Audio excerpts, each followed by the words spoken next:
Hi. Good morning. Good morning. Happy Friday. Happy Valentine's Day. Ooh. Happy Valentine's Day, Cam. Happy Valentine's Day, Stephen. We have lots of important plans with our significant others. Fun dates to go on. Yep. Like Grand Archive locals tonight. Yep. At Webboy Games. This is true. Hope you're all doing well. I'm sorry. I don't have spoilers for you. I mean, I do. Like, theoretically, I do have them. Yeah. But You're not getting them until 2. well, listen, you have to, it's important to lie to the audience and tell them, we'll show you guys the spoilers early if you watch the podcast or something. And we could. We could, yeah. So, if you're real good, maybe we'll talk about them a little bit, just like not show them and talk about them. Because the problem is, right, I know you, internet, if we put them up on the screen for any amount of time, they're screenshotted. They're screenshotted. They're on Merlin's Marketplace, and then nobody's watching our stupid videos. So, people got to watch our stupid video. Yeah. But maybe if people have to transcribe us talking about them, that's not good enough, and they'll still watch the video, And we'll purposely tell you what they do wrong. So yeah, that's true. It's like we play like telephone, it's like something like this. And then I think it's a green card. They're not green, So that's cool. I guess one of them is green. They have dudes on them. It's a real bait and switch move. Yeah, maybe. I gotta get people to watch the show, right? Like, the reason why they give content creators spoilers is, not for their benefit, surely. It's for our benefit. Yeah. That's not true, but we appreciate weebs giving us spoilers. And they're good ones, I think, but you guys have to take with a grain of salt. I think if they wanted, and they don't, so it's fine, but if they wanted a real opinion from us, they should have given us a tamer card, because then I would be brutally honest and be like, this card sucks. But, when they're Dow Chan cards, it's, especially when it has Dow Chan bonus on it. Yeah, oh yeah. It's good. It's got 2 giant Dow Chan bonuses on it. Yeah, for it sure. does. Woo! Woo-wee! But you guys will see that soon, TM, a couple hours from now. Hope you enjoy our video. We'll hang out and chat while the premiere's going on. But in the meantime, we have a podcast to do. I don't know if you guys heard. Icebound Slime is banned. Thanks, Corax. Baby Gray Slime is banned. Thanks, slime players. Henky. I was trying to think of a notable slime player. We can call Noel a slime player. I guess he's a water Merlin player now. But surely Aaron's the reason why Icebound Slime's banned. So yeah. Thanks, man. Actually, because that card's cursed. So we have those to talk about. We have Reciprocity to talk about. I like that card a lot. I hate that name, but I do like that card. There's a lot of cards this set. And I will include Reciprocity as one. What are you guys doing? It's goddamn Bell with her English degree or something. What the hell are you guys doing? You're making us look stupid. I can't read. Hi, Tin. Spoilers at times. 2 p.m. It's when the premiere is. 2 p.m. Asterisks. Maybe we'll be nice and talk about them, but real spoilers are not until 2. Hi, Rex. Whoa, yeah, we're live. We're trying to milk our day of fame, Lineage Break Valentine's Day. Did you see what the spoiler tag has been changed to? No. When you type ! Spoilers in Merlin's, it used to give you the list of all of the content creators, and now it just says all hail Cam and Steve, and it's only our link. It's so cursed. Hey, I love that. You're my Valentine, Poro. Whoa. All right, Poro, you got to come over and sit in this seat so I can leave.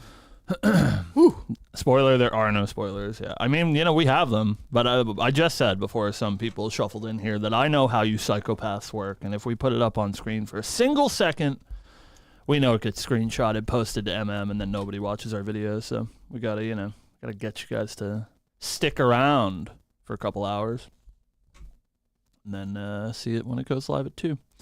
But, maybe if you listen closely, we'll allude to some stuff. So we have some spoilers to talk about. And it's I think when we're talking about, I don't know, I guess like the set sort of holistically, we have to take our spoilers into account. So,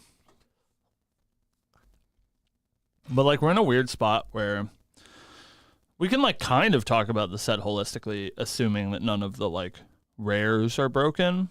But I don't know, like Erupting Rhapsody is a rare, right? So like we've only seen half the set, but most of the stuff that we haven't seen are rares and uncommons and commons. So we've seen, I think almost every high rarity card, right? Are we still missing a UR? Yes. We're missing one UR? I believe so. Sorry, we're missing 2 URs. And I think like 1 SR, if you don't count the spirits. We're still missing the spirits, of course. What's the take on the viability of a like Dao Chan deck that's not burn focused as of right now?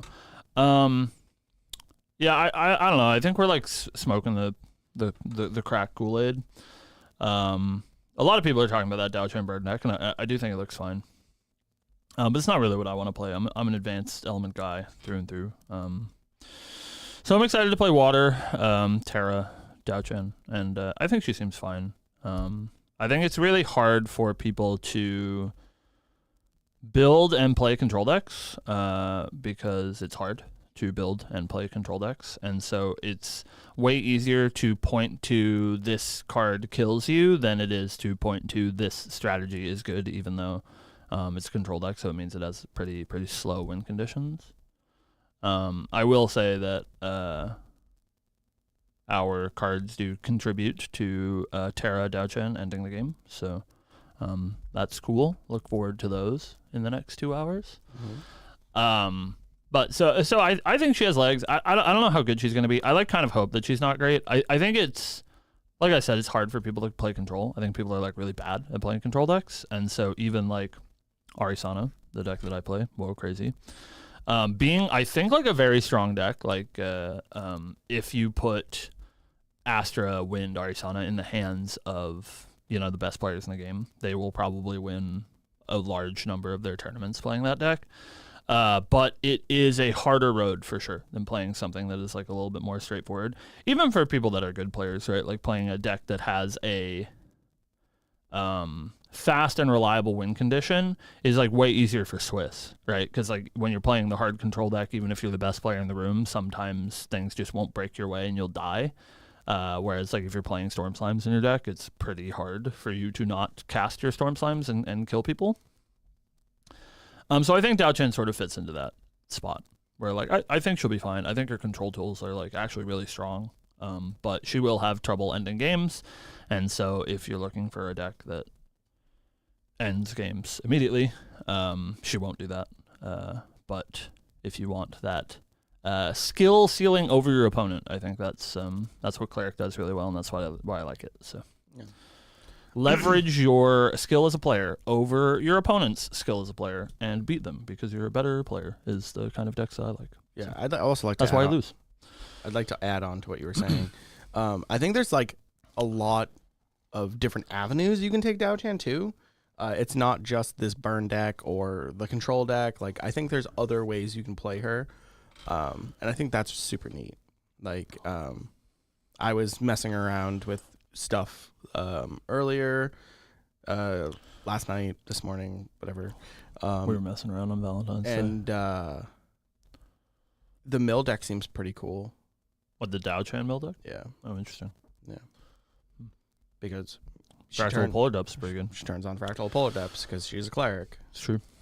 I really am excited to see the lower rarity pool for Wind Dao Chan, because I feel like that is going to be a deck that's like, since it's an allies deck, seemingly, it's obviously going to be a little bit more predicated on the lower rarity stuff, as allies decks normally are.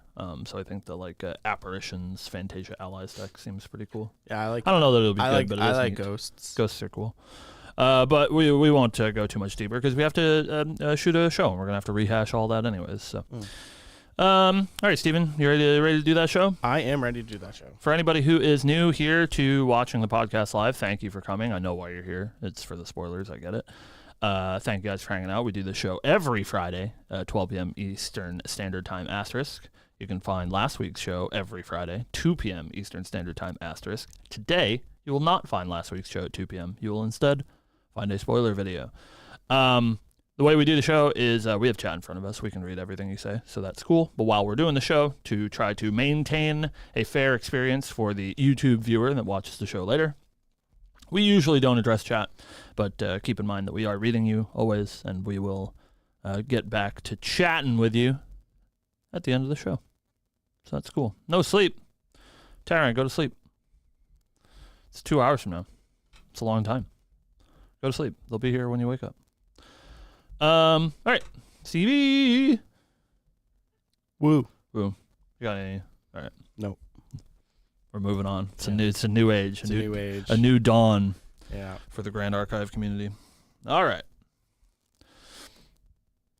Hey, what's going on, everybody? Welcome back to Lineage Break, a Grand Archive TCG podcast. I am your host, Cam. With me, as always, is Trusty Steve. Oh, God. I knew it was coming eventually.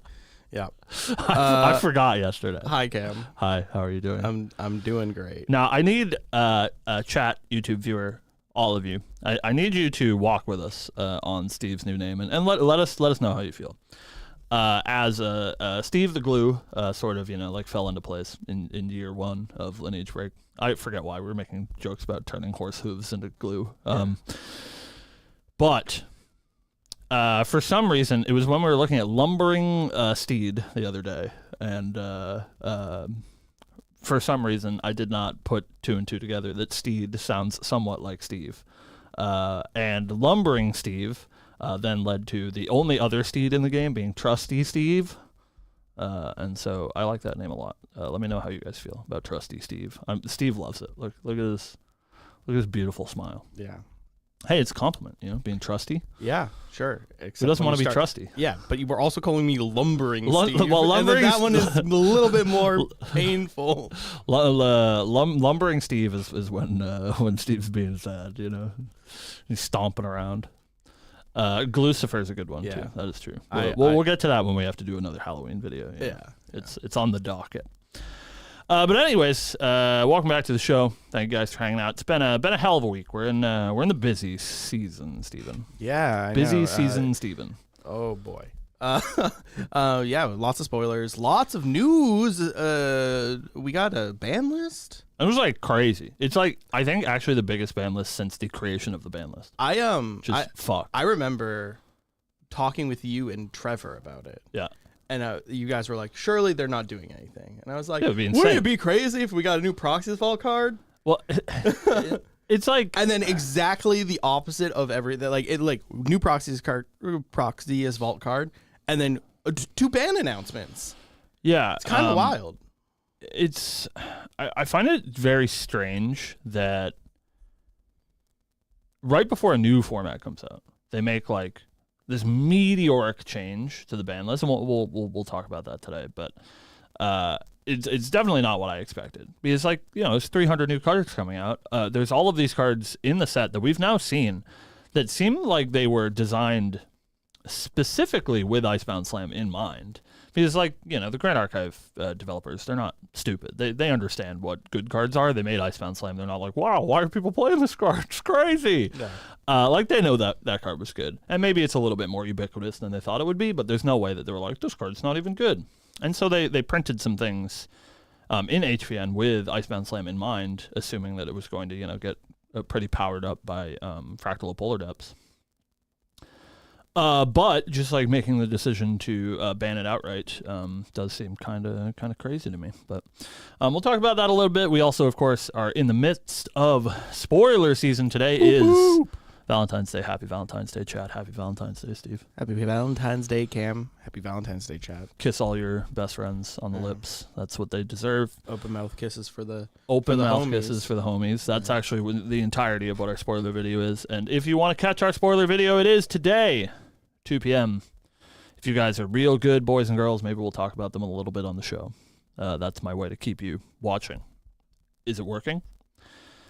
We're also the last day of spoiler season, though. So we have the spoiler season in its totality to talk about as well. There's a couple of cards that we're missing, but we're missing very few of the higher rarity cards. We're missing a lot of commons, uncommons, rares. But we are missing, I think, as of right now. And chat, you can correct me if you know the answer, or God Mike Trevor can correct me if he knows the answer. But I believe that we are missing two URs. You out there in the world have not seen two URs, but one really. And I think it's 4 SRs. Because I think it was like 6, but then Shinja got one. Is it 4 or 3? So or 5, I guess. 4 or 5. It's either 4 or 5. Yeah, I don't remember. So 3 of those are the spirits. They said that we're going to see those at Melbourne for the presentation. So if you discount the 3 spirits, which of course we don't know what they do, and that is a big deal, but we can assume they're spirits and they probably draw 6 cards and have some text. I think we're missing, like 1 or 2 SRs and then 1 UR. So it's like 3-ish high rarity cards, and usually those are the like format defining cards, right? Unless your name is Erupting Rhapsody. So yeah, I see why they banned that card. Yeah, it all makes sense now, Yeah. right? We said on the show, I said on Twitter, I was obviously very wrong about what Dao-Chan did in some regards. But I really did think they were going to bring back harmonies and melodies, and they did a little bit. It's actually a lot less than I thought. It's a lot less, but like some of the harmonies and melodies that exist in the set are pretty good. Yeah, they're good. So like I could see like a lot of like the common, uncommon, rare slots also being common or melodies or harmonies. There's also a lot of like really disgusting ways to fuel your graveyard now too. Yeah, there's that like there's a Fantasia that says each player at the end of their turn does the Hasty Messenger thing. There's one that on play draws a card, discards a card. So yeah, lots of ways to fuel your Erupting Rhapsody. So I think it makes sense that it's banned. But yeah, so we've seen most of the, I would say, meat and potatoes of HVN, so we can talk about how we feel about the set towards the end of the program. But Steven, Cameron, before we get there, it's ban list time. It's ban list time. So anyone who did not catch the ban list, that was last Wednesday. I don't know. It was a few days ago. Monday? One of those. I don't know. It was Monday. Yeah, okay. Yeah, that makes sense. Yeah. On the ban list, there were some pretty huge changes. Starting at the bottom, let's see if I can do it from memory because I don't have my phone out. The most important and upsetting thing is that Polaris has been moved to Category 1. I get it. Sorry for your loss. They did say in Polaris moving to Category 1, there was another card as well, but in Polaris moving to Category 1, that obviously that card's very powerful. I don't know if you guys have played against Polaris yet. It's pretty good. It's very good for anti-ally strategies, and there is a lot of stuff in HVN that is also very good against these ally strategies. So Polaris is now on Category 1. They're keeping an eye on it, but for my sake, thank God, in that ban list update, they did note that Polaris might be a candidate for that Stone Skill band treatment, where it gets a bit of an errata. And I think the errata would obviously be toning down its ability to board wipe, but hopefully not toning down its ability to put Cosmic Bolts into your deck, because I think it would be really cringe if they took the way that Ari wins games away from Ari. Also, Lost in Thoughts was the card that was put to Category 1. I'm sure you guys have played against these water control decks. Nico, Ari, Sylvie, whatever, playing Lost in Thoughts. You know, it gets to the point where if you're not tracking your floating memory for stratagem or whatever, you're just like, yeah, okay, end step, I'll play Lost in Thought, I'll draw 8 cards. And that, like, is pretty game warping, so understandably they're looking at that one as well. But the biggest changes to said ban list. Both cards in Category 2, Baby Gray Slime and Icebound Slam, are, as of Monday, 2/17, are going to be moved to Category 3 and banned in standard play, which is it's pretty huge. Baby Gray, I don't see as much of a shock. It was already at Cat 2. Icebound Slam is making the jump to Cat 2 and then making the jump to Cat 3 immediately. And we started talking about this a little bit at the beginning of the show, but it's a pretty huge change. This is the biggest change to the ban list since the creation of the ban list, when Avarice and Reckless Conversion were banned. It changes a lot. It eliminates a lot of decks from the format. It makes it really hard for certain decks to play the game, like Nico's down pretty bad without Icebound Slam. And it's on the back of HVN coming out in 3 weeks, which is a 213 card set or something, which is obviously going to be a huge change to the format. So yeah, I it's crazy, like actually mind blowing that they did this, where they're making maybe the largest change to standard in a year, right before 200 cards are added to the format as well. Yeah, I know a lot of people aren't happy with the I don't know, aggressive approach to this. I appreciate it though. We've been, it's been like 2 months of this horrendous water RE meta, where it's just like Icebound Slam, you Polar Depths, stratagem, and I appreciate the wanting to be on a fresh plate going into HVN. And the same thing with Baby Gray. I think it's too generic of an effect, where it enabled too many strategies to just like not do anything and win the game, like the right. Resurgale deck. I know it wasn't really played a lot, but like still playing against that was like kind of like just not fun. It was like your opponent's playing solitaire, and no matter what you do, it didn't really matter much. Yeah, I mean, cantrips are pretty powerful, and especially in decks that can leverage that sort of slow speed, really did slow down a lot of games for sure. And again, like it seems like everything these days has been sort of toxic towards the Allies decks, and even though a lot of the Allies decks were playing Baby Gray, it also was very good against the Allies decks. Obviously, it's a 1/1 that replaces itself that has intercept. Right. It's pretty big, so. Yeah, I don't know.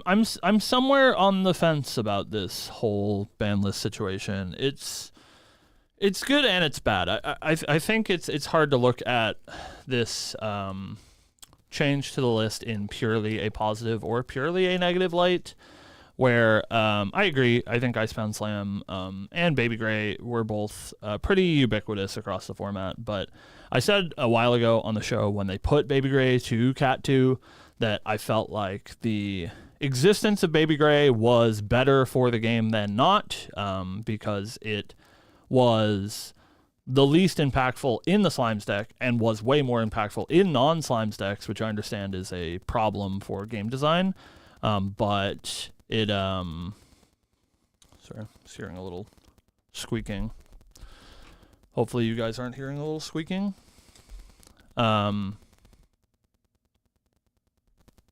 Maybe. Sorry. I've been distracted. Try to ignore it. Sorry. Baby Gray, sort of like Ubiquity in other places, allowed those decks to be played, and I think removing it didn't really hurt the Slimes deck, which at the time was the top dog, but it did hurt the other decks more than it hurt Slimes. So I think we're still sort of in that spot, and I think maybe a little bit more tempered about Icebound Slam than other people do, where I understand the role that it was playing in the format, and I understand getting hit for 8 on turn 1 does not feel good. But maybe removing it is a little bit too hasty, especially with HVN coming up, where we've seen so many cards that are like pretty effective at combating Icebound Slam. And something that I always worry about as a TCG player is that part of the reason why I like the Grand Archive ban list is this sort of like slow creeping up of the category list, where you can have a pretty good idea when a card is going to get banned. Like Baby Gray has been sitting at category 2 for 2-3 months now, something like that. Or was it 1 month before that? Steve, you with me? But Icebound Slam is like pretty quick. It's gone from Cat 1 to Cat 3 in the span of a week. Obviously, they are still technically moving it to Cat 2 before it moves to Cat 3, but like people that have spent, $40 on these Icebound Slams, and in the span of 7 days are out $160 playset. Yeah. I think does feel really bad and does set a sort of dangerous precedent that I was hopeful that Grand Archive wouldn't do, in that they give you a little bit of lead time before they ban a card like this. But this does feel like kind of a rug pull for people that were sitting on Icebound Slams and maybe had picked them up recently. So I do feel for those people for sure. Anybody that was like, oh, this water deck seems cool, I'll pick it up, and then boom, next week it's banned, you're out $200. Does feel a little bit sad. Yeah. So I do think it's a good change for the format, and they cited being more aggressive than usual to prepare for the national season, and they want nationals to be like healthy and new. They want HVN to like really make a splash and not people to fall back on these Icebound Slam decks that have ruled the format for the past month or two. So I think that that's good. I think it'll make the format a lot more healthy, and it'll make the game more interesting to play for the highly competitive nationals and world season. But I do, worry about this being a thing that they're willing to do a little bit, because, I don't want them to ban $50 staples overnight. Yeah. I can understand the fear of, spending the money on these expensive cards. However, I also understand,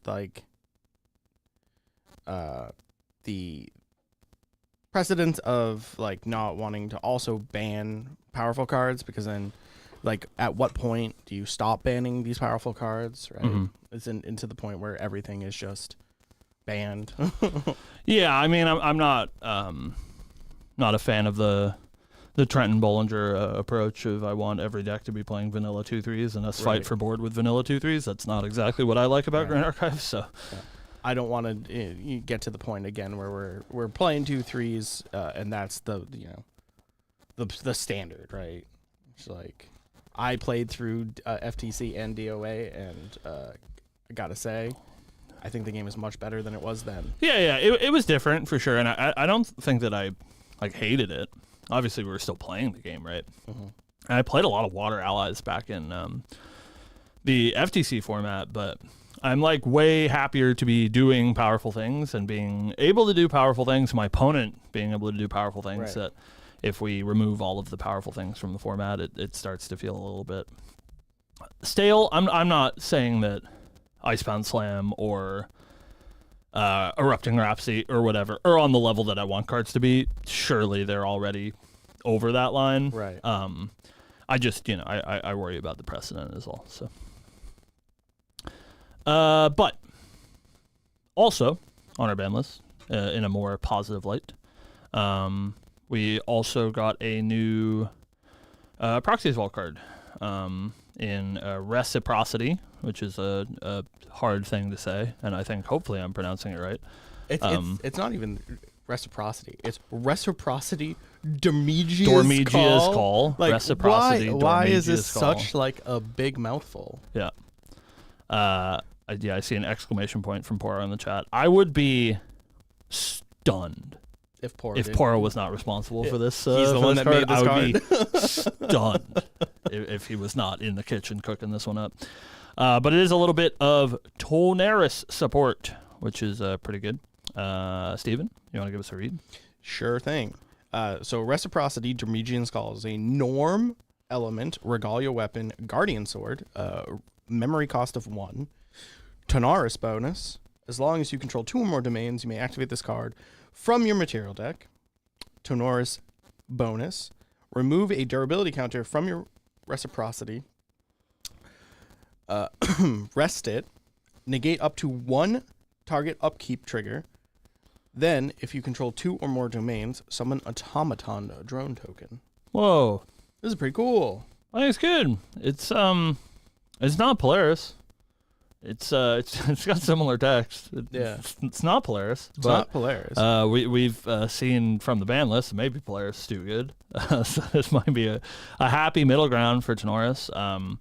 Yeah, it seems like they're pointing Tony into the domain angle, which I think is cool. It is the thing that he does that nobody else does. We've seen him see some success as an allies deck and in some ways a control deck, but it seems like Domains is sort of where they want to point him as a champion identity, which I think is cool.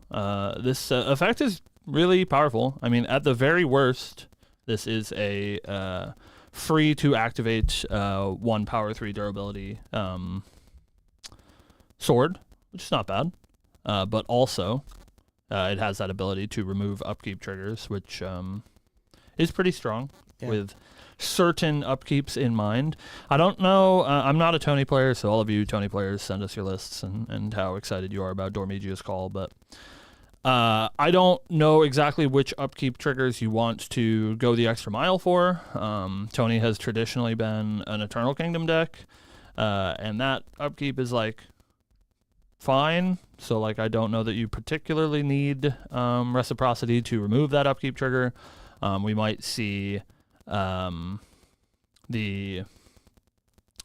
advent of stuff like Keep of the Golden Sashes, which is a pretty powerful effect, but does have a pretty punishing upkeep trigger. There are, of course, lots of other domains in the game that have super punishing upkeep triggers as well. Stuff like the original domains from DOA that all don't allow you to materialize cards, which is pretty brutal. Yeah. I don't know that any of those are particularly good, but I don't know. Maybe there's a sick Camelot deck somewhere that Tony can leverage. So definitely pretty interesting. We'll see if it makes a splash. It is, again, like sort of similar to the ban list. Pretty crazy, I think, to add a card like this, which doesn't seem like it's overtly super strong, but right before a 200 card set is going to be hard to see the impact of this card. Yeah. Because obviously we're getting 200 new cards in the set, and it's not like we're going to have a whole format where Dormigia's Call is the only new card, where people are going to be experimenting with it a lot. So I think it'll probably be slower to make an appearance than something like Polaris that was pretty immediately ubiquitous in the format. So I'm interested to see where our Tony players go with it. Somebody in chat asked, can this stop wither counters? It cannot stop wither counters. So it's not an upkeep trigger, unfortunately. So yeah, it's just turning off domains as of right now. It is cool, though, that it does name target upkeep trigger. It's not like upkeep trigger on a domain you control or anything, right? It is target upkeep trigger. So we could, in the future, get upkeep triggers that allow Tony to leverage this, which I think is really interesting as well. Yeah. So maybe that's the plan. Maybe DTR, there's a bunch of cool upkeep stuff coming. Who knows? We won't worry too much about DTR until HVN is in the rear view. But I really like this card. And like in my thoughts, every time Proxy's Vault card has come out, the first like reactions to it have been tame, and then all of a sudden, out of nowhere, someone comes up with a list that's just absolutely ridiculous. Yeah, I do want to note. Sorry to blow up your spot, Jimmy, but Jimmy Lee is probably who I would give the trophy to for best Tenoris player, the creator of that. The sick domains deck? Yeah, Assembly Ancients domains deck is Jimmy Lee. And I think it was like maybe an hour or two after this card was released, I saw Jimmy post in Merlin's that he was like buying foil Guandus. And I was like, oh, he's cooking. He's doing some Tony cooking. So maybe you guys can keep an eye out for Jimmy Lee returning to the domain world.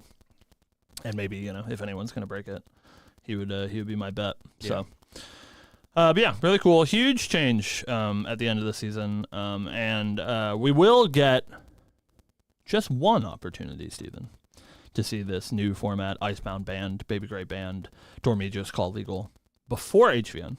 And that is going to be at Ascent Melbourne, which is in 2 weeks now, I think. Yeah, 2 weeks from now will be Melbourne. So maybe we'll see some sweet Tony decks there. We'll see what our AMB meta looks like without the Boogeyman Icebound Slam decks, which is tough. I like really don't know who shakes out on top because so many of the top decks are playing Icebound Slam or Baby Gray.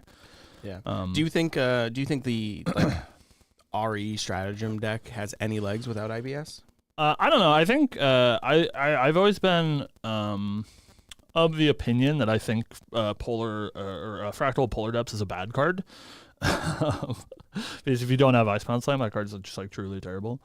It takes some real doing to get cards into your graveyard, and so I think that there will be some like mill strategies, but you can't do what you could do before, where like basically every water deck you just slam 12 cards into it. You slam your Icebound Slams, your Fractal Polar Depths, and your Stratagems, and they basically all do the work for it, or for you. And so now it's like if you're a deck that's just playing like Fractal of Rains, that's not going to be enough to fuel these super fast penguin kills. Yeah. So I think that we will see a whole lot or a whole lot less of those penguin decks. I know surely there are ways to build your deck to still use penguin, and if you are playing other cards to support it, penguin is a pretty powerful card, but it's not a card like Icebound Slam. You can't just like put penguin into your deck and have it function by itself. It does need those enablers. Right. And we are getting actually a lot more enablers in HVN, but I think before HVN releases for Melbourne, it's going to be pretty tough to play a mill deck. Do you think like the Sylvie variant has legs? Because there is a lot more tools in that deck to create a Fractal of Polar Depths win, I think. Yeah, I think if anybody's sticking around, it's going to be. I think Nico's going to be okay. She's going to miss Icebound Slam, and it's going to be a pretty huge hit to her. But she still gets to play this like very tight control strategy with the prevention that Guardian allows her to have. I mean, Mage Bane, Lash, and Vapor Jet Shield are still insane cards, right? Yeah. And you still get to leverage those. But I think you're right. I think Sylvie can stick around as well. She was the sort of unique Fractal deck in that she had no out to Nullifying Lantern. And so when people play Nullifying Lantern against Sylvie, she just says, okay, I'm not going to kill you with these penguins this game. Mm-hmm. I'm going to kill you the old-fashioned way with these big turtles that I put buff counters on. And so she's still going to be able to do that. So she has, it sort of like works in the opposite direction now, I think, where her A plan is probably going to be beating you to death with these big turtles. But she has the B plan that if that doesn't work out, that means that you are able to clear her board. And if you are able to clear her board, her penguins are turned on, and then she can penguin you. So she still gets to play on those multiple axes. Yeah. So I think that that'll be pretty good. But I think the banned Icebound Slam was effectually a ban for Stratagem and Myriad Ice as well. I don't think that card is really going to be worth it without the not only the damage but the mill support from Icebound Slam, because it's way harder to Stratagem your opponent for 20 than it is to Stratagem them for 9 after you've already hit them for 8, right? With your Icebound Slam. So very interesting. We'll see how that shakes out in Melbourne. I think Arisan is really busted for our 3-week format. I think she's are you talking quite about, good. The Wind? Yeah. Wind, Astra, Arya. Her worst matchup was the water decks, and so they are now factually dead, and I don't know what she loses to. So play Astra in Melbourne. I think it's quite good. And we'll see if that remains true after HVN comes out, but at least for this tournament, I crazy that I would say that. But I think she's pretty good. Cleric player saying cleric things. Whoa. Hey, all I'm saying, usually people are pointing their deck because they want everyone to think that they're better than they are and be like, my deck's not even good. But I think that deck is good, so you should play it. It is hard, though. So don't run it down. All right, Steven. Cameron. I'm going to pull out my phone. Oh, he's getting his phone out. You do some vamping for me. Oh, boy. What are we doing? Well, that's our ban list. A ban list is here, and we have some other stuff to talk about. Maybe. Well, I don't know if you guys have heard, but there's a whole spoiler season. Lots of cards. Spoiler season that have been knew? released. There's a lot of good cards. And so there's some cards to talk about. There's a couple that I wanna touch on, and we're gonna make Trevor, a creator of ProxiesCodex.com, who's running our boards today. We're gonna make him work real hard, by jumping around and talking about things, giving him no time to prepare. Right. But I think the notable thing about HVN is, as we mentioned earlier, we have seen 95% of the high rarity cards. We've seen almost all the URs. We've seen almost all the SRs. And I think that is, I guess not necessarily where all of the best cards are from the set, but it is, I think the most archetype dictating cards are usually an SR UR. Like the way that Weebs wants you to build your decks, they're pointed to you by these SRs and these URs, right? And so I think it is interesting to talk about those and then maybe we can talk about HVN sort of as a whole at the end of spoiler season, so that in a few weeks we can talk about HVN having all the cards in hand and all of the things that we were wrong about.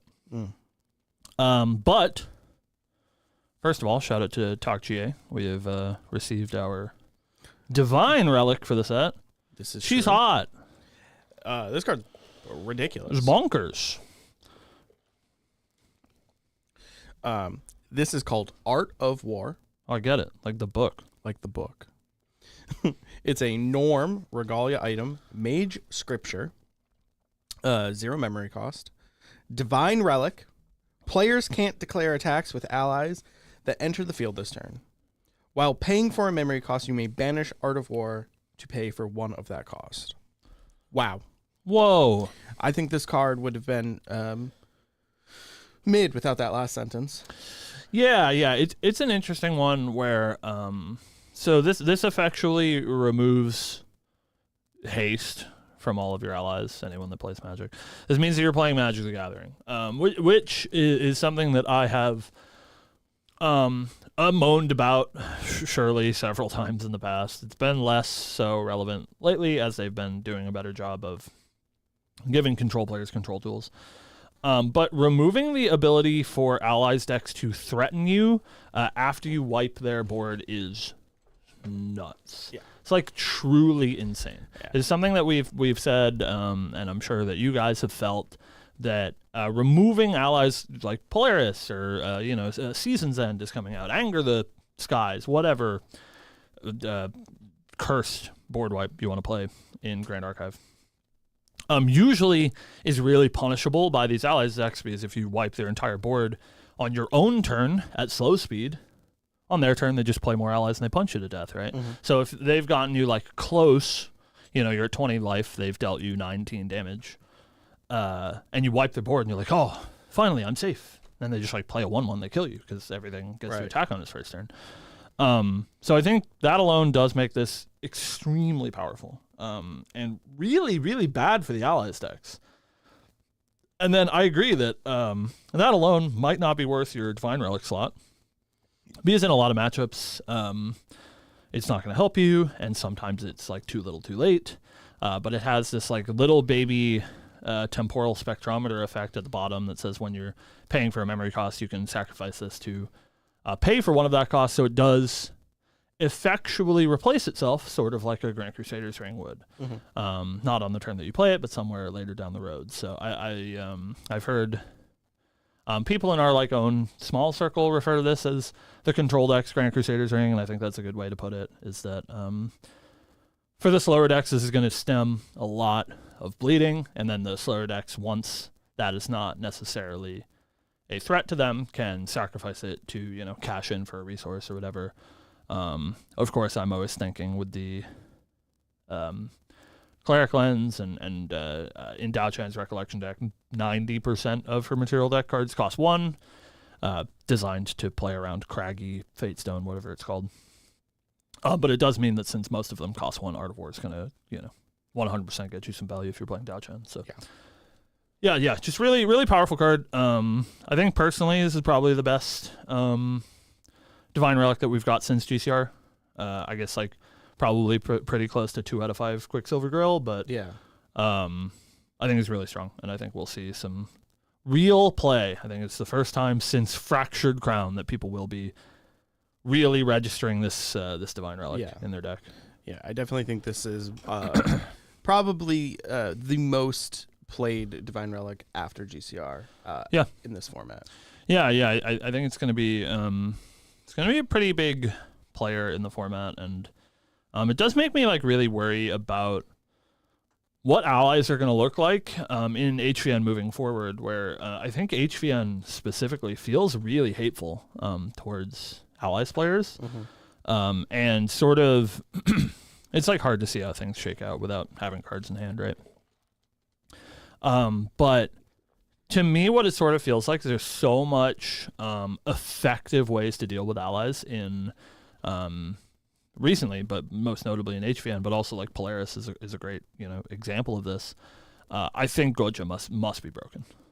Yeah. Like, I'm not a Tamer player, so I like haven't put 2 and 2 together. I haven't been like building Tamer lists, but like Goja must be broken because they're putting so many steps in place to stop people from, taking over the game with allies that surely there is some Tamer deck that they were just like, this deck is a monster and we need to put some things in place to stop people from killing you with, Suzakus or whatever. Right. So yeah, we'll see. Maybe it's not even Goja. Maybe it's like something from DTR.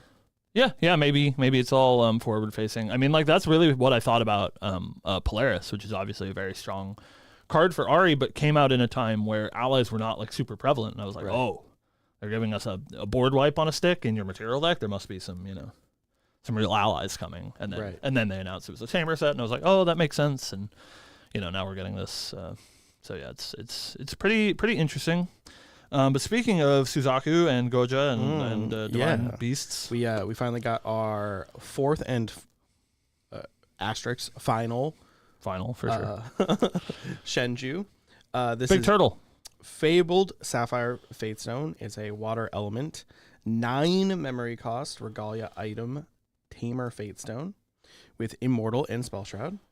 Goja bonus. At the beginning of your recollection phase, each player puts the top card of their deck into their graveyard. Goja bonus. Whenever 1 or more cards are put into your graveyard from your deck, put a quest counter on your champion.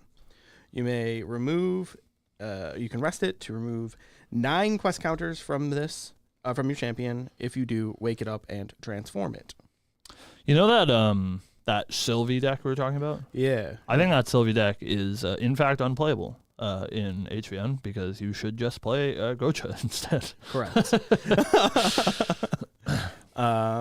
Yeah. So, when you flip over your Sapphire Faded Fatestone, Big Turtle. It becomes a big turtle. Genbu Black Tortoise is a water element, 9 reserve cost. I don't know if that matters ever.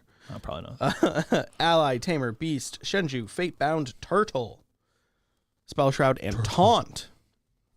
Goja bonus. Pay 3, or reserve cost 3. Genbu gets plus X life until end of turn, where X is the amount of water element cards in your graveyard. Activate this ability only once per turn. Damn. It's a 3/9 base. He's got that big ass, dude. Yeah. Huge ass. So earlier in the spoiler season, we saw that SR that swaps your life and your attack. Yeah. And everyone's like, this card sucks. Yeah. It sucks until you swap a 3/19. You can also do it with Mist Resonance. Yeah, from DOA. You guys remember that fucking heater? Yeah. Harmony support. Yeah. Yeah. We're cooking. I think Genbu seems pretty decent. I don't know. It's hard. I'm not a Tamer player. I said this before the show that if they wanted us to like give a real a reaction to how good cards are, you give me a Tamer card because I don't give a fuck. Yeah. And like, I don't know, is this card good? I think the front side is fucked. But 2 things. It is symmetrical, so you also mill your opponent, so you risk giving them advantage. Obviously, your deck is going to be built so that you get advantage way more than your opponent. So I don't think that's a big deal, but it is something to consider. So I do think that this like front side Goja ability is like pretty good for these like water Sylvie decks that we've seen crop up. Allows you to play Fractal Polar Depths, allows you to play these big turtles, not this turtle, but the other turtle, and stuff like that. So I think it is really good for that strategy. And then maybe Genbu is a way to get over the finish line. But like, I don't know. Honestly, I don't even think you're ever attacking. I'm not. If you're using this effect, it's not to attack. It's just to like, I'm going to deal 9. You're like, I'm going to pay 3 and make it so you have to double that. Right.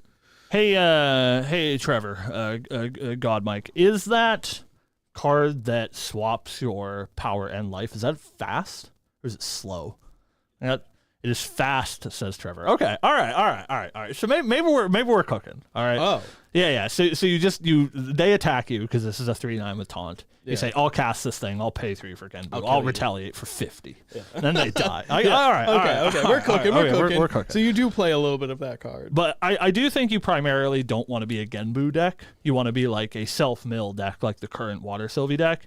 And then like, if you fall into a Genbu, it's really good. It sets the Yeah. Re9 taunt at the very least, right? It's very hard for them to shift. So. It is something to note that a lot of the other Shenju say like it's like two-sided. Like Right. Like Phoenix is like whenever a point of damage is dealt to a player. Yeah. This is when you mill a card from your deck. Yeah. It So, like, is still symmetrical. It though, is right? symmetrical for the effect to mill, But it doesn't count. It doesn't your opponent. count your opponent. Yeah, So- thank God. It doesn't make the like mill mirror impossible. Because Right. then your opponent's like, well, I wanted to play this cunning strategy or whatever that new mill 2 card is. Yeah. But it fuels my opponent's Genbu.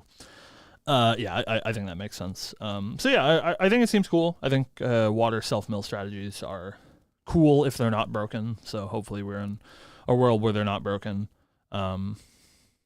Exciting for those tamer players out there. Did we talk about this one? I don't know. We can talk about it. Yeah, we're gonna talk about It's sick. You guys like Rye? Do you guys like Rye? Because he's been unplayable, I hear, until What's the now. arcane sport? So we have this new card called Harbinger of Lightning. It's Yeah, I don't know if an we talked about this last week. Sorry. arcane ally, mage, tamer, human. 2 reserve cost. As long as you control an arcane element Shenju ally, ignore this card's element requirements. You're never doing that. You activate it. Surely this card is not being played in Goja. Class bonus. On death, banish Harbinger of Lightning and a card at random from your memory.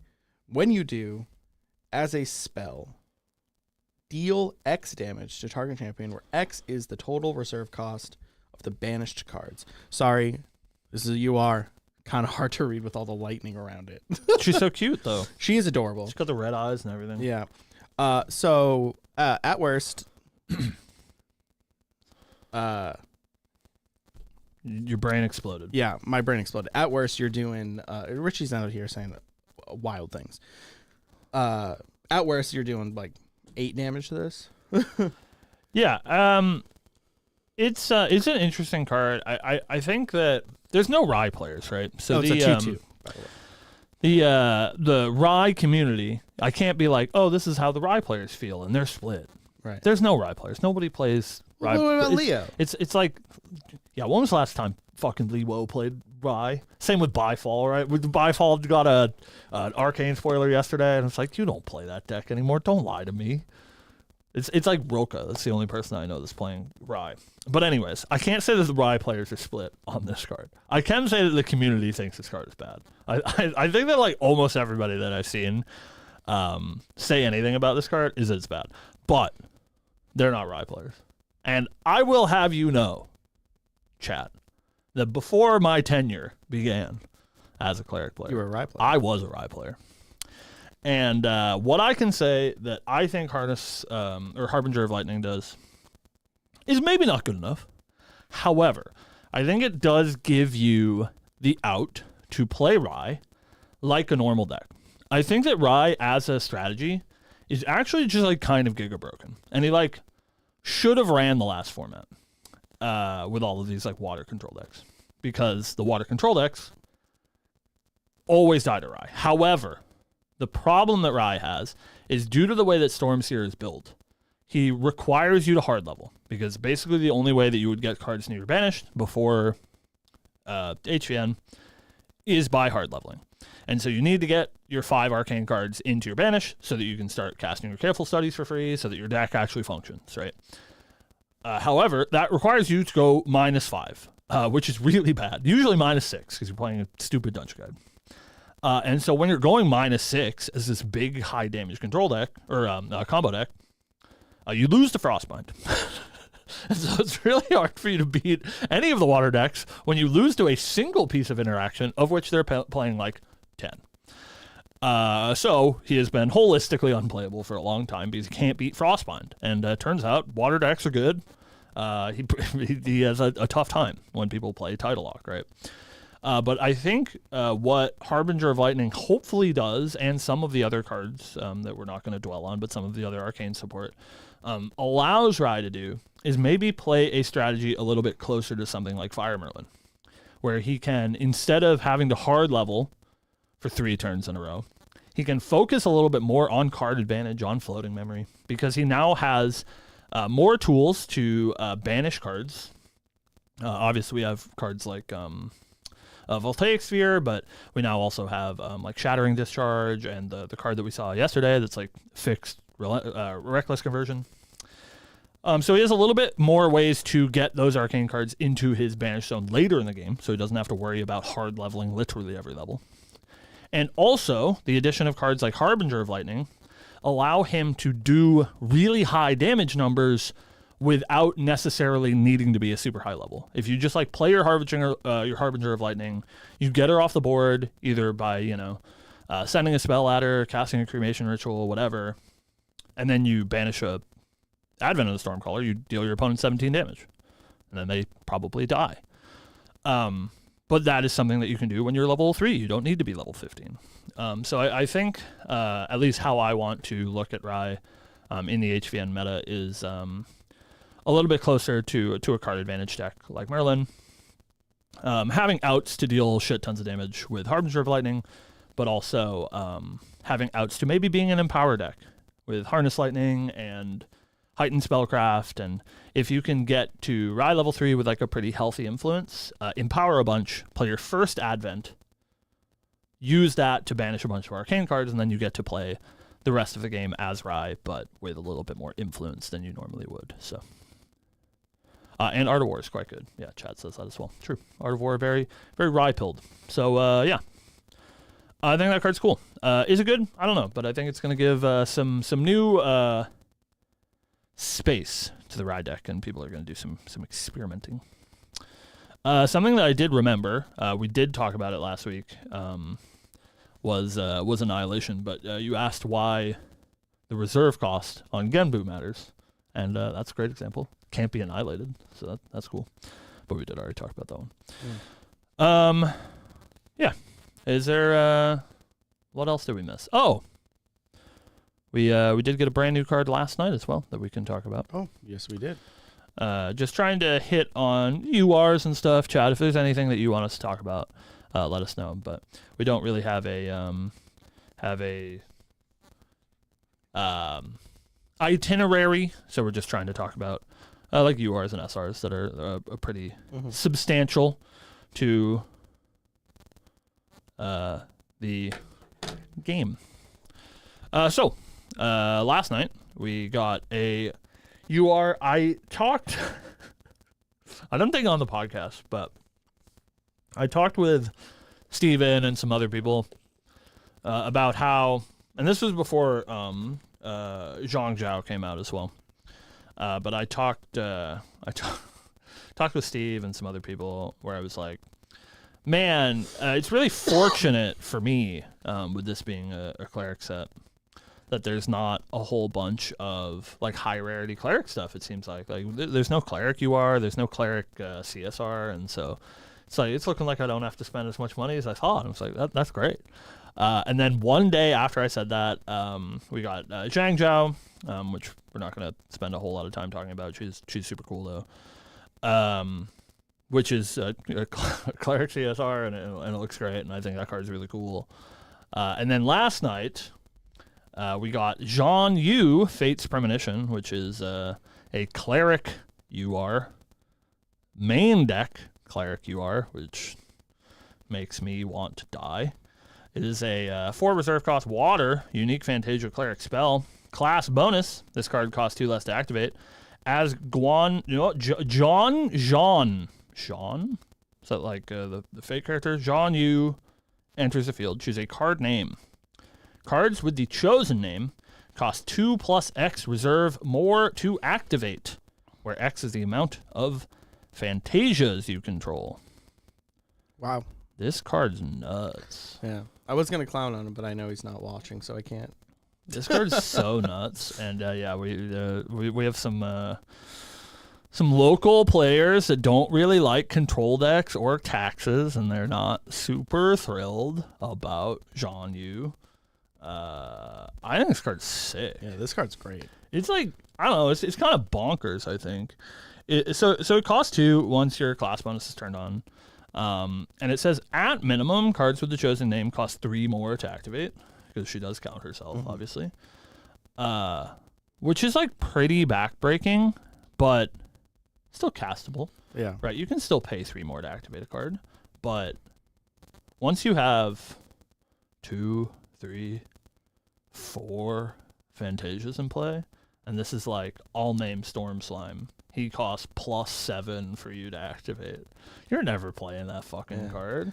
How does it feel that your first wife is killing your second wife? I know, it's so bad into Cosmic Bolt, dude. I will name Like, Cosmic Bolt. shit on you. I need Poro. You in the chat? I need somebody to tell me if I'm a bad judge or not. And no, don't say yes, you're a bad judge. Al's in the chat. Perfect. Al, I have a judge question for you guys.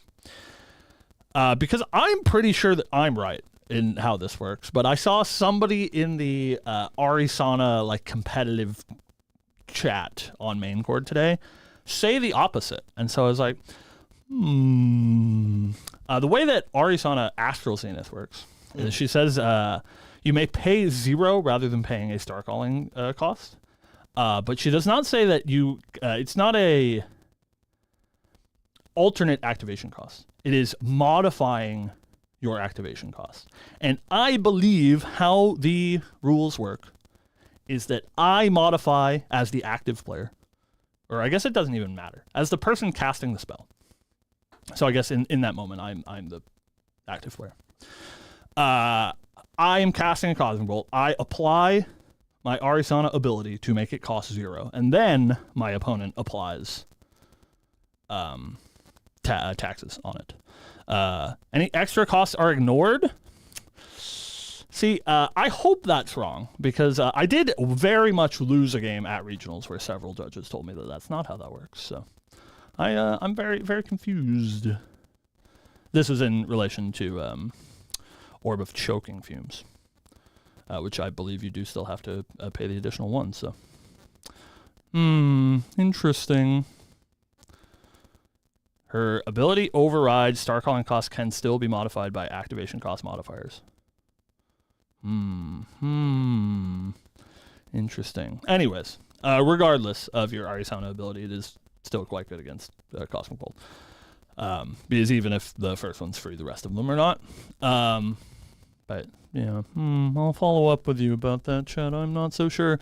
And if that's the case, I want my win at regionals back. Thank you very much. But yeah, either way, this card's pretty nuts. I think it's a unique, which makes it odd, and is a little bit narrow. So I don't think this is going to be like a 4 of stable or whatever. But it is a card that you're like definitely, I think, going to play some copies of in Daochen. Probably that's it. I don't think this is really an Arisana card. But there are certain strategies that I think this is just like pretty backbreaking against. Things that are singularly focused on one card, like Slimes is a great example. You play Storm Slime. Yeah. That's the card that matters. Fireball if you're playing against Fire Merlin, or like these, Imperial Seal Merlin decks that don't exist anymore. But even if it's like a particularly difficult matchup and there's a card that you can't beat, like even though it's not usually the way that she kills you, if you just like can't beat Incarnate Majesty, you're just like, I don't know, I'll make it cost 25 or something, So I think it's very interesting, and beautiful art too. Yeah, so yeah. Very excited, but not so very excited that as you are, and the foils are going to be $500. So you guys know the drill. If you open a thing, let me know. Yeah. I think the only other card that I have on my list that I want to talk about, unless chat pipes up and they're like, I'm a really huge fan of Clash of Fates. The other card that I want to talk about is Kongming, Erudite Strategist, because I don't think that we got a chance to talk about it last week. I don't think so. There's new Kongming level 2, which is fucking crazy. This card it's fucking is crazy. Sick. It's in fact kind of mind-boggling to me that this card exists. Not because it's broken. It is really good, I think, and Kongming very desperately needed it. But it's very strange to me, weebs, you weirdos, why this card is coming out now. I feel so bad for anyone that bought a Kongming level 2 CSR, because they just got like directly punched in the face. Like, hey, congratulations, that set that came out 3 months ago. You spent $600 on this Kongming level 2, and then I will punch you directly in the face by putting out this new Kongming level 2 that are just like insane. I think there is some argument, the copium for you ascetic vice players. I think that's the name of her level 2. Some copium for you people is that Kongming level 2 is still quite good. And there are, I think, certain strategies that still will want to play that level 2. If you are not planning to go to level 3, I think that old Kongming level 2 is quite strong. Because she does give you that sort of like repeated advantage, right? So if, let's say, you're playing Razor Gale, and for some reason you're playing a level 2, right? That's the sort of deck that you like want to grind, and every couple of turns you'll draw a card off of your Kongming level 2. But this new one is holy shit nuts if you're a level 3 deck. If you're like a Dungeon Guide deck, new Kongming goes galactic.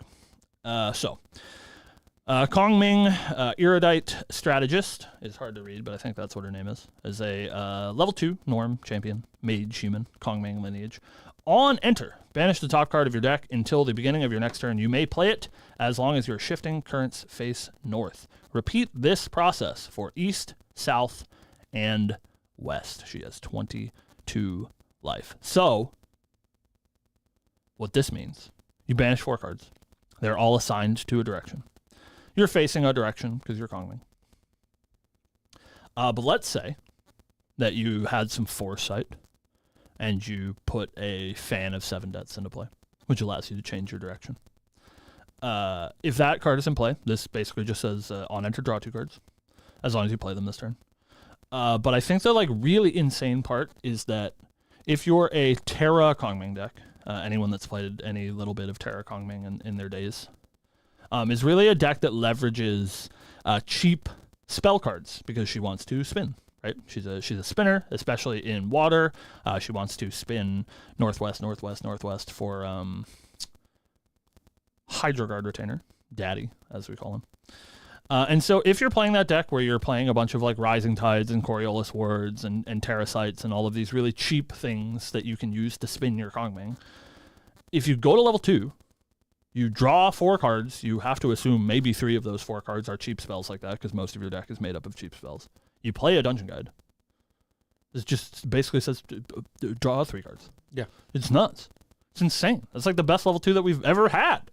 Obviously, it's a little bit narrow. I'm not saying that it literally says draw 3 cards. This is probably worse than Tristan level 2 that just says draw 2 cards on it, right? But yeah, I mean, like, if you can leverage the power that this card gives you, it's fucking nuts. And it's till end of turn? It's until end of turn. Okay, yeah. So you do have to level that turn. Yeah. It's very much a Dungeon Guide strategy for sure. I think that you're probably not going to Kongming level 2 without a Dungeon Guide if you're playing this sort of strategy, but it's very obvious that I think this card is for Terra support. It is for like level 3 control Kongming, not for the cheaper Kongming decks that have seen some success in the previous format.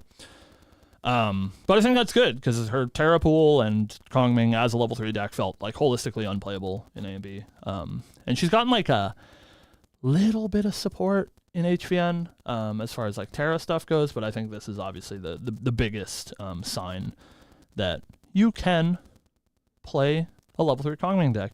And somebody in chat makes a great point. If you banish a Dungeon Guide off this effect, you get to play it. It's insane. So if you have your Fan of 7 Deaths in play, you give yourself 2 chances to draw a Dungeon Guide, even if you don't have one. It's like pretty good. Or I guess 4 chances, right? Because you get to choose your direction. Yeah. Yeah, it's just like reveal the top 4. If I find a Dungeon Guide, I'm playing it. It's crazy. Yeah, it's crazy. Pretty good. It's crazy good. Yeah, so I think she's cool. Sorry for all you Aesthetic Vice players. Rest in peace. Hey, maybe Kongming's actually playable now, though. So, like, yeah, that's cool. I wouldn't feel too bad, right? Yeah. You sell your $400. Yeah, I'll buy your Aesthetic Vice for $50. CSR? That sounds fair, right? Crazy? Those crazy ones. Well, anyways, I think that's all I got. Yeah. I don't know. Anything else you want to talk about, Steven? No, not really. But Poro did want to point this out to you. Listen, I'm not the judge, all right? Okay, sure. Nice. Huh. Dude, that's crazy. 118, 2024? I just can't read. Well, I'm not going to name any names, but judges in New Jersey at regionals fucked me under a fucking orb of choking fumes. However, dude, that's crazy. Anyways, I'm cooking. Well, we'll talk about that off stream. I didn't even realize. That's crazy. Wow. That's nuts. The more you know. I've learned so much right in this moment. And you know what else I've learned, chat? That we have some spoilers coming up. Yep. And I don't want to give too much away. I appreciate you all watching. Our spoilers are coming up in about 45 minutes. And we're probably not going to stick around that long, but we will see you all in chat for our premiere at 2 p.m. Please watch our video. We spent a lot of time on it. It's really stupid. Hopefully you laugh. If you laugh, please let me know. We're always worried that the spoiler videos aren't funny, but they make us laugh. I think it's really hard for Steve and I to laugh at ourselves, because we have self-esteem issues. But it's really easy to laugh at our friends, and I think that our friend Travis gave the performance of a lifetime. Yeah. I was cackling while I was putting the video together, so yeah. I hope that you guys enjoy it. But I do want to say a couple of things, just to reward you guys for sticking around. I think I did say a little bit of this at the start of the show, so sorry for those that have been with us the whole time. But we mentioned this a little bit in our spoiler video, and again, I'm afraid I'm not showing you guys spoilers. We got to make you watch the video. But there's been some doom and gloom on the internet about good old water Dao-Chen being good or playable or whatever. Everybody wants to doom and gloom, and they're like, well, look at all these burn cards. Wow, Byakko, or I don't know, whatever Tamer players are excited about.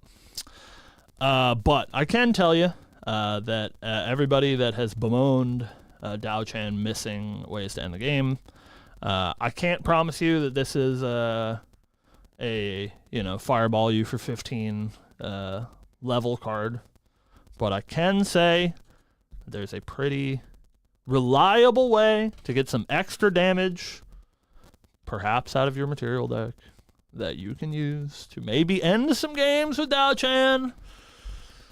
So look forward to that. It's not all doom and gloom. I think our cards are very good. One of them in particular, I think, is quite literally broken, and a lot of you will hate it.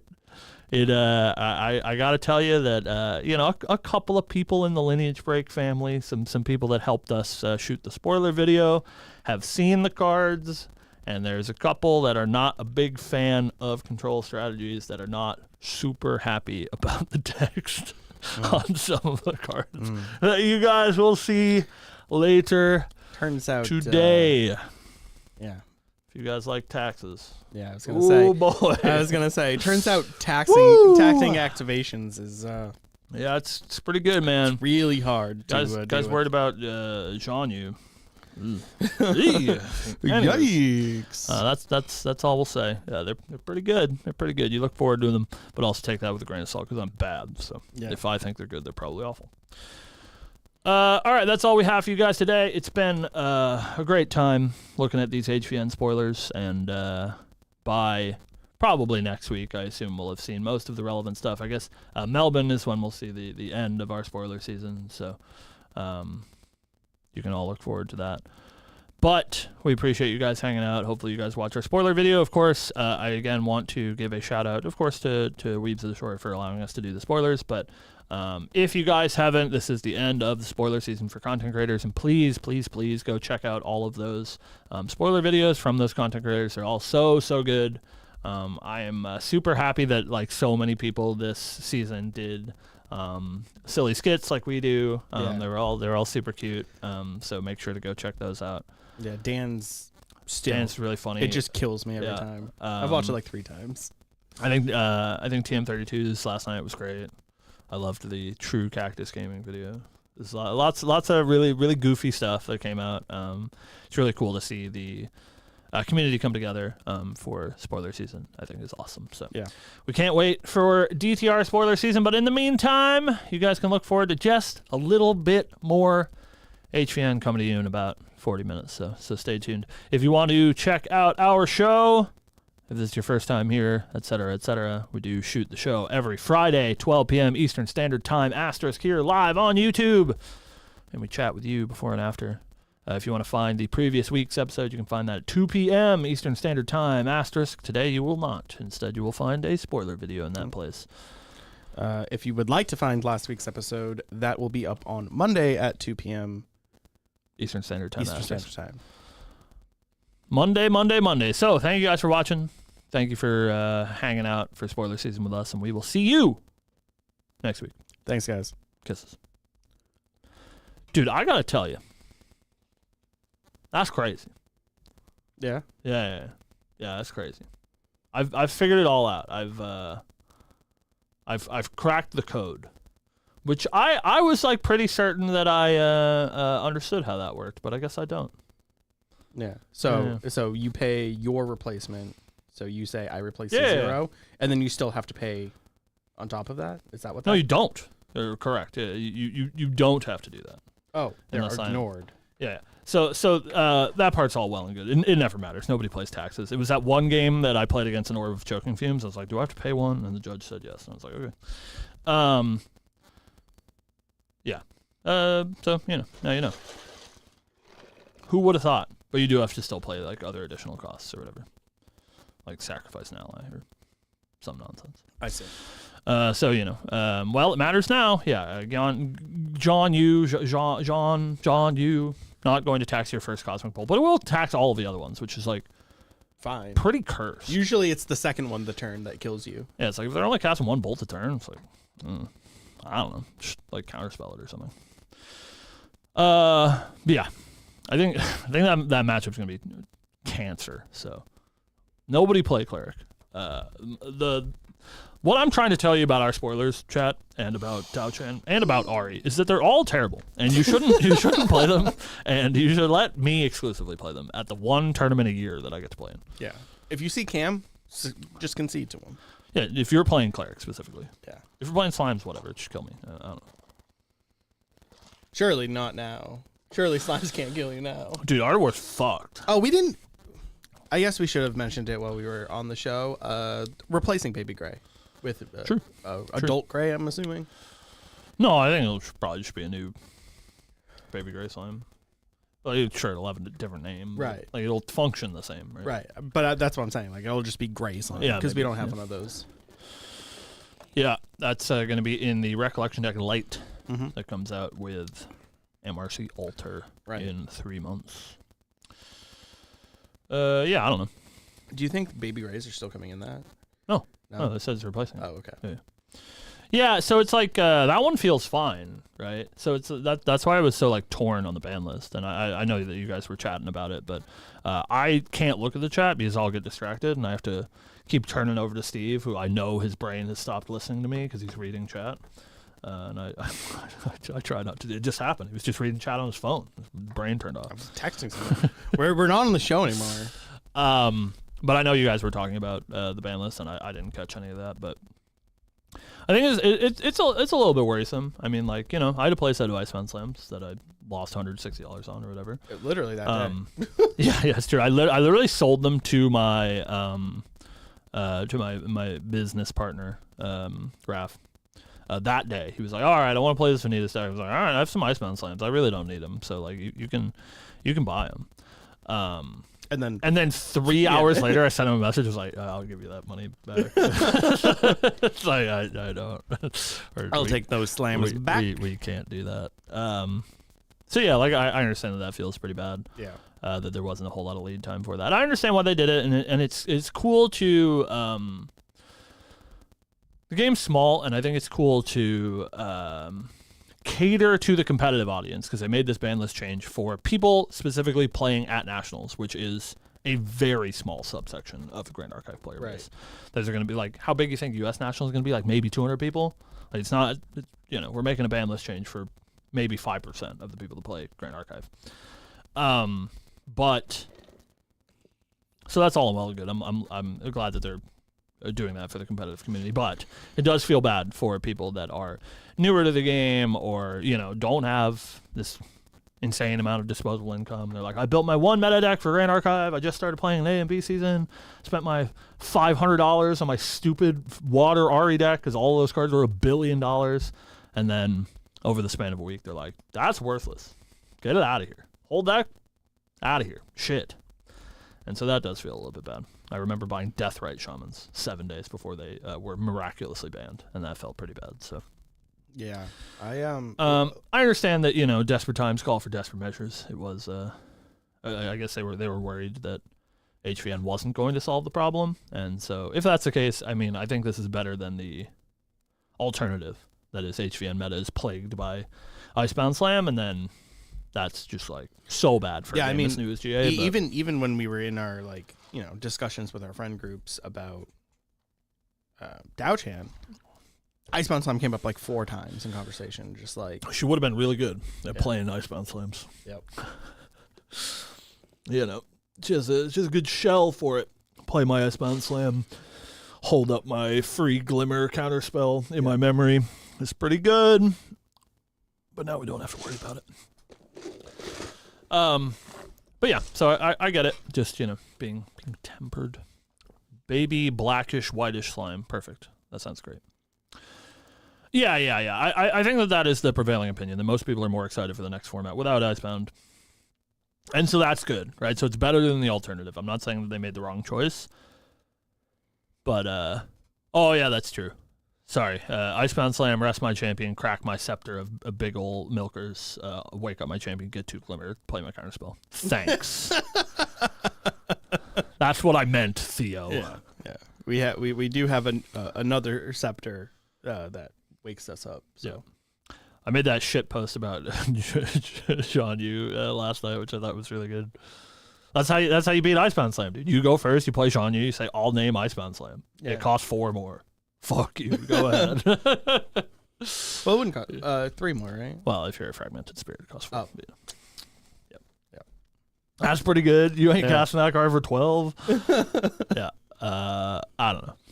Unless somebody plays IBS tomorrow. Yeah. Wow. Congratulations. Yeah. It's great for you. I wish that was the case for me. Well, we'll see how many true villains want to play IBS tonight at locals before it gets banned on Monday. Surely it's not me. No, it couldn't be me. That card's cringe. I'm of the mind. Here's the hottest take. It's like liquid hot magma take, and by that I mean as cold as possible. I don't think cards with class bonus should be at all remotely playable outside of their class. And I think that was the problem with Icebound Slam, and that's the problem with Stratagem and Myriad Ice as well. That is why I'm a Fractal of Polar Depths Defender. That card just has strict class bonus that matters. Yep. But the other two don't. And I think in a world without those 2 cards, Fractal's not really a big deal. But with those 2 cards, it is egregious. So I'm a big class bonus defender. Theo, Poro, all of you people that are on the design team, my hope and my wish for champion design is I want a champion that cares about types in your deck. That'd be cool. I want you to have to play mage cards, even if they don't have class bonus. I want you to get rewarded for playing class cards because I like flavor, Hard archetype blocking restrictions definitely make balance somewhat easier. Yeah, I agree. I mean, I come from Flesh and Blood, right? I do think that to a certain extent, hard archetype blocking is good. Because I agree, it makes balance easier. It makes decks feel unique, right? That's like really what I'm all about. It's like I understand that people like brewing, and I think that Grand Archive's a great game for brewing because probably 50% of the cards in the game, maybe more, don't have class bonus, and so you just play them wherever you want. But the cards that do have class bonus, like I think, should feel like archetype defining cards, and I think it feels bad when Tamer decks play Stratagem and Myriad Ice, which is a very cool mage card, Kong Ming specific card that they're like, yeah, I'll just pay 6 though. You see all that text I read on the card? I don't care. Whatever, just pay 6. Icebound Slam, cost reduction, who gives a shit? I'll pay 8. You die. And I hate that. So Yeah, oh yeah, the community's terrible building decks. You all suck. Listen, we're content creators, all right? Don't point the finger at us. We're not supposed to be making the decks. That's your job. Pick up the slack. Like, Yeah. come on, guys. Fucking competitive players. Yeah, right, dude. You're all just registering slimes. Okay, cool decks, guys. Jesus. You did it. Jesus, I didn't know we were getting canceled today. God damn. To be fair, Pickle's my king for sure. That he might not do it anymore, but Pickle Sword, known Windry player, is a king for sure. So shout out to you, Pickle. You did it. That's that was some real cook for sure. Whereas everybody else in the community is like, what if I took this archetype and I put baby gray and baby green in it? And then it's all broken. That's Mark, actually, I guess. So shout out to our beautiful Mark. I'm wrapping my car around a light post. Listen, Rex, just put the slimes down, all right? It's going to be okay, man. Just put those slimes away. We don't need those. Yeah. Good luck casting your storm slime for 12. That's true. It's that's true. It costs 12, not dealing 12 damage. Yeah. Yeah. I mean, I get it. It's a really robust competitive season, and so it's hard for people to cook. Like, not everybody can be TCG Cabin, right? That like literally does this for a living. Right. Plays for 300 hours. Like, not everybody can do that. Most of us have like normal 9 to 5s, and so I get it. So if there's a tournament coming up in 2 weeks, do you want to spend your 30 hours of playtesting trying to create a brand new thing from scratch that might be sick, or do you just want to like refine a strategy that already exists and will perform well? Like, I totally get it. Just play your starter deck. I'm only dogging y'all for fun. I understand why people play slimes. It's good. Winning games is cool, So I get it. And like, I'm going to be playing a fucking recollection deck in 3 weeks, basically, right? So, it's look at me. Now I'm the dummy. I think at least Guoja feels like she won't necessarily always be her recollection deck. It's in fact, probably shouldn't be, because I think the dragon's pretty bad. Yeah, I think you just like play most of her recollection deck in the Suzaku deck anyways, because it's like a fire deck. Yeah, so yeah. Like you are probably playing a lot of those cards. I do agree. I think you switch out your auspicious beast, but it is cool that she has some like very clear directions. I think that's obviously why Slimes and Tristan and stuff was so popular. And of course it was good. And for a long time, Slimes I think was broken until the Stone Scale errata, but it's a lot easier when they give you direction, surely. I'm not a smart enough guy to figure out like these off meta decks using old bad cards, And to be fair, I don't really think that's happened in Grand Archive. No. Not yet. I agree. The dragon's super cool. Dragon's super cool. But the Arcane Blast you're generating are going to do nothing for like 9 turns, and by that time you're probably dead. Yeah, I don't know. He's very Majestic Spirit-esque, I mean, that's fine. But also, I'm a bad player, so what do I know? I think it's fine. I think you can factually go back and look at our FTC predictions, and Crawl's broken, dude. Crawl's broken, and Deer is kind of bad. Yeah, I think he's very Majestic Spirit-esque, which is okay. Yeah. He like finishes the game better than a Majestic Spirit would. I think he is the most resilient in that even if you remove the dragon, he generated you the Arcane Blasts for 11 that you can still cast. So, like, that part's okay. Mm-hmm. It's for like Guoja control, right? I just don't think the Tamer is typically The control. going to be a control deck. But I think if you're playing Luxem cards, you're probably a dragon deck, And so that might be fine. Yeah. If you're like, you want to play all the new Luxem cards for Tamer, you want to do the late game focus thing, you're probably playing Big Dragon. And then I think the rest of the decks are, Fire, Wind, Water, respectively, doing their own things. Yeah, I'm way more excited to try out the Fire, Wind, and Water versions. Yeah, I think they're really cool. I think Byaku is the worst. so we can make Which is bold tough. bold predictions Because maybe we're wrong. But for usually for the cardinal beasts, yeah, the big tiger's the one I like the most. he's cool, and he allows Sweetheart. me to play big monkey, and I like big monkey. I think it's not impossible that the tiger, similar to like the Dao-Chan Wind Allies deck, like will get some more support that we haven't seen at like rare and Right. uncommon that'll make him easier. I think we just like need another like suppressor too, and then he's pretty good. He's like pretty insane with baby green. So you're a tamer, you get to fast activate that card. Like Yeah. goes kind of galactic. So Yeah. Big Turtle's sweet. Yeah, I think Big Turtle is like a kind of a slam dunk into an archetype. I think Suzaku's insane. I think Fire Gorja is actually really scary. I think Fire in general looks like the strongest element in HVN. We'll Which see if is- that carries into competitive play, but Right. it does look very strong. The Fire cards, so I think that's good. Suzaku is like very strong. I think Fire Dao-Chan looks very strong. So yeah, Burn. And personally, I think Burn being good is great for the game. Red deck wins is always good. And You always want there to be a fast aggro deck because it stops decks like Razor Gale from existing. Like you want there to be control decks. The control decks should be weak to the aggro decks. You want there to be mid-range decks. The mid-range decks should be weak to the control decks. Crazy. And the mid-range decks should be good into the aggro decks. Mhm. Crazy. Triangles. And so it seems a lot more likely that is the case with Burn being good. Fiza, Guoja, Dao-Chan. All playable fast red decks. Yeah. It's cool. Cool. Always good to start. Yeah. And they're like usually cheap, which is good.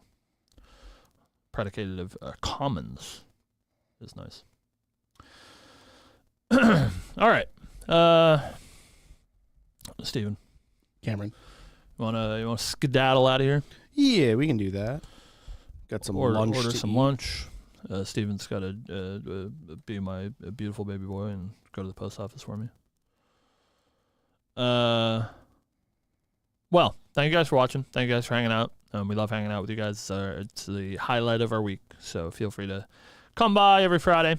We vibe here, talk about some Grand Archive with you guys. In just 25 minutes, the premiere of our spoiler video will go up. We'll be posting it everywhere, making sure that you guys know that it's coming in the next 25 minutes. But look out for that.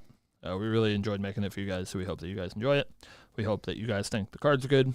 Feel free. DMs are open to DM me all of your thoughts about Dao-Chan once you see the two huge cards that we have to show you. One of them's all right. It's not gonna get me canceled. I did say that in the spoiler video. I always try, like, when we do the official stuff for Not to be as gooner. yeah, when we do the official stuff for Grand Archive and like when I'm on coverage and stuff, right? Like I try to be a little bit more professional, but I feel like lately It's been slipping. It's been slipping. You guys have been seeing real Cam on coverage and in our spoiler videos. So I did say that in our spoiler video, but you know, it's okay to make jokes, right? Two huge reasons. That's not going to get me canceled, right? Right, Theo? Right? Anyways. All Thank right, you guys guys. for watching. Thank you for watching. See you next week. week. Oh, also big shout out to Trevor for Yeah. running the boards. Go find all your spoilers at proxiescodex.com. Peep them with your eyeballs. He'll have our spoilers up. Not until our video is finished. But afterwards, they will be live. Goodbye, everybody. I was the big monkey all along. Yeah, that's me. They found it out. I'm the big monkey.